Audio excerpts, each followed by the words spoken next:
How to fix Ticketmaster error code U521 on the app. Hello everybody and welcome back to our channel. So let's get started without any further ado. So this error usually pops up during checkout and is linked to payment issues, app bugs or overloaded servers. And here's how you can fix the issue. For that, you want to go ahead and simply force close and reopen the app. Go ahead and swipe from the bottom and then swipe the Ticketmaster app away and just like so reopen it again. Now after you do that, you want to go ahead and open the App Store. Inside App Store in the search bar, go ahead and search for Ticketmaster. And once you search for it, if the app says update instead of open, you want to go ahead and simply update the application. Once it is done, head back to your home screen and just like so you want to go ahead and open the application.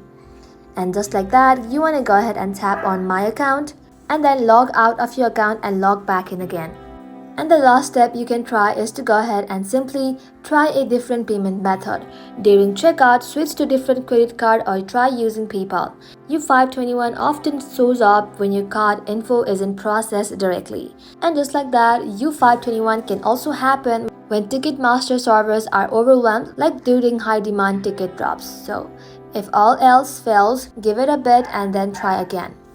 And that is simply how you can fix your issue, guys. Thank you all for watching the video till the very end and stay tuned until our next upload.